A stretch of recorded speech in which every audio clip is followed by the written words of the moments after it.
Voilà tout le monde, on se retrouve aujourd'hui pour un jour historique qui va marquer l'humanité à vie. Non, pas du tout, hein, c'est juste le retour de Mirage Stalio, j'ai le nom en français, j'en ai rien à foutre.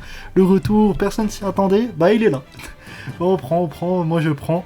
J'avais présenté une decklist Salah il y a quelques temps, et du coup il est revenu lui, et du coup j'en ai refait une un peu. Bon, après elle est clairement pas finie, parce que le truc c'est que on sait pas qu'est-ce qu'il y aura dans la méta. Est-ce que Drytron sera plus présent? Est-ce que Prankid sera encore plus présent? Est-ce que Dragon Link sera encore jouable? Bon, je pense que ça sera encore jouable, Dragon Link, juste ça sera pas overpool comme avant, quoi. Ça veut rien dire overpool. Mais là, on se retrouve pour la decklist. Du coup, j'ai un peu adapté et les end-traps, j'explique après pourquoi ce petit choix. Gazelle en x1, comme j'ai dit dans la première vidéo, c'est écrit en haut, hein, on est obligé de la voir une fois. Du coup, là, on a mis 3 Foxy. Pourquoi 3 Foxy? À cause de Stalio et essayer d'avoir des niveaux 3. 2 Jack, pourquoi 2? Pour aller au grade game et le deuxième au cas où avec Po. Un seul Falco, ça suffit amplement parce qu'on a vraiment pas envie de l'avoir en main de départ. S'il est ban avec Po, c'est pas si grave que ça, même s'il est vraiment cool. 3 Spinny, toujours dans l'idée d'invoquer Mirage Stalio. Putain, j'allais dire Stalio, mais Mirage. Et en dernier, Buffler, comme j'avais expliqué dans la première vidéo, Buffalo il est là pour aller tuto les end-traps et tout, parce que le deck il est vraiment faible, hein, il est assez faible. Il est fort mais assez faible comparé à Prankid, des trucs comme ça. Même si là je pense vraiment il peut revenir. Du coup lui il est vraiment là pour aller chercher de la tuto et tout. On ne joue pas les 10 debugs parce que les 10 debugs ça prend la norme, ça apporte juste Gazelle en soi. Si ça se prend Gamma, tu tiens une phase. Du coup, j'ai préféré mettre un buffler. Un cercle, parce que c'est un tuto à gazelle, quoi. C'est comme si on a 2 gazelles. 2 huiles, pourquoi 2? À cause de Po. C'est juste que j'aime bien en avoir 2 à cause de Po. Et je trouve la carte vraiment bien pour le grand game et tout. Après, vous pouvez en enlever une, mettre autre chose, c'est comme vous le sentez. 2 rage, 2 roar, c'est le... Ça fait... Depuis la sortie du jeu, depuis la sortie du deck, c'est joué comme ça, sauf quand Gazelle était en x3, c'était... Faut jouer en x1 chacun, mais là, c'est...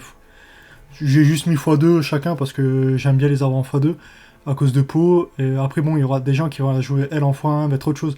C'est comme vous le sentez, mais moi j'aime bien mettre comme ça à cause de Po. Et un petit terrain parce qu'on est obligé de jouer le terrain pour Phalanx et tout le bordel, pour Reborn, pour utiliser les mêmes avec le même. Voilà, je vais pas présenter le temps.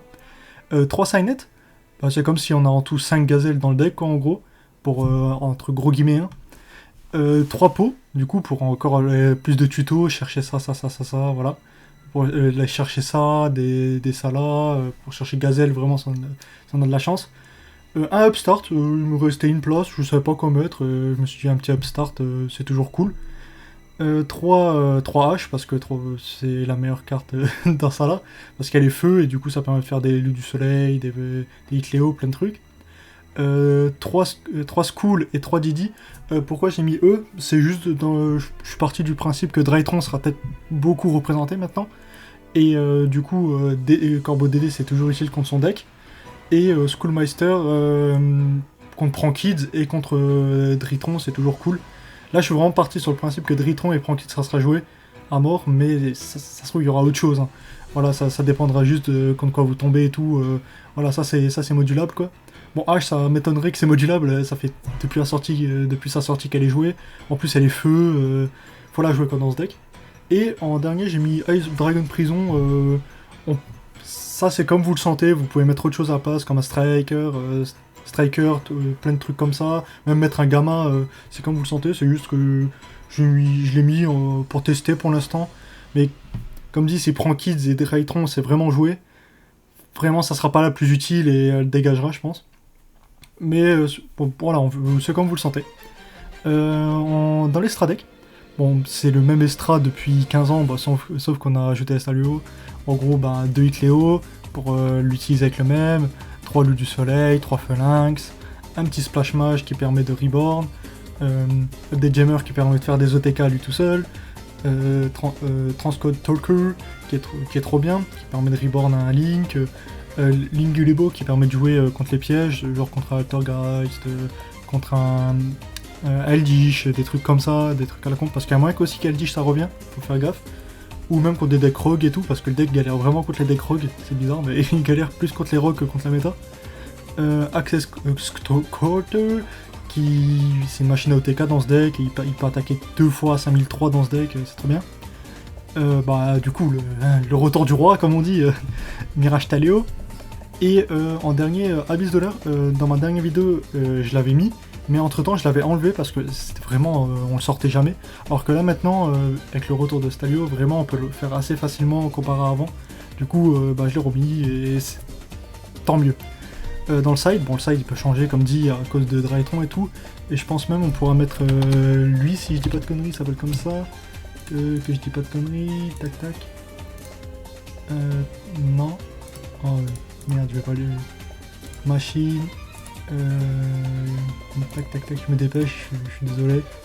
C'est juste j'ai oublié son nom, je suis un trou du cul. Tac, on enlève Paul. Voilà, vous pouvez mettre lui là. Le Harry of Justice Cycle. Je suis désolé de l'avoir cherché, mais en gros vous pouvez mettre lui parce qu'en gros il dit vous ciblez 2 monstres lumière dans le cimetière adverse et vous les bannissez. C'est contre Drytron principalement, comme dit si Drytron vient à venir, jouer ça. Mais sinon, j'ai mis 3 Evenly, qui est cool à peu près contre tout. Contre les rogues, plein de trucs comme ça. 3 Nibiru parce que contre les rogues, toujours, au cas où si vous tombez contre un deck un peu inconnu, des trucs comme ça. Contre Drytron, ça sert à rien. Contre Prankid, ça peut toujours être utile. 3 jugements si vous commencez. Toujours dans l'optique, en gros, si vous êtes sûr de commencer, mettez jugement.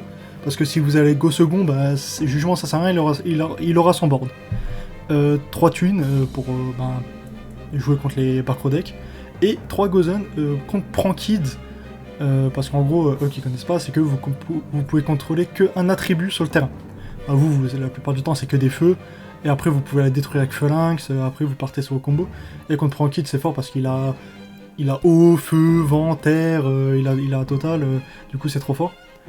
Voilà, comme dit, les Stradecks, je pense qu'il va changer. Les Stradecks. Le side deck va changer parce que la méta, on sait pas trop ce que c'est pour l'instant. Voilà, plein de trucs comme ça. Mais pour l'instant, cette version, je l'ai un peu testé en solo, par contre des gens, et le board est assez sympa. Globalement, j'ai réussi à finir avec Stalio, Loup du Soleil, qui a été fait 2 fois, plus soit 1 ou 2 pièges, plus une hache en main, globalement. Globalement, le deck, il peut vraiment revenir, mais s'il revient, Nibiru ça revient, et vu que Nibiru va revenir, le deck il va pas jouer. Voilà, c'est un cercle vicieux. Merci Nibiru d'être là. Au lieu de toucher la méta, il touche les rogues, c'est ça le problème. Mais bon, j'espère que voilà, c'est une vidéo courte, c'est juste pour le retour du roi. Voilà, j'ai fait cette petite decklist. Comme dit, ça peut changer comme toujours, comme d'hab. Ça va sûrement dégager. Mais merci d'avoir regardé la vidéo. Laissez un pouce bleu si vous avez plu, laissez un pouce rouge si vous a pas plu, laissez rien si vous en foutez. Et vive Stalio, vive Yu-Gi-Oh! Vive le monde. Et tchuss.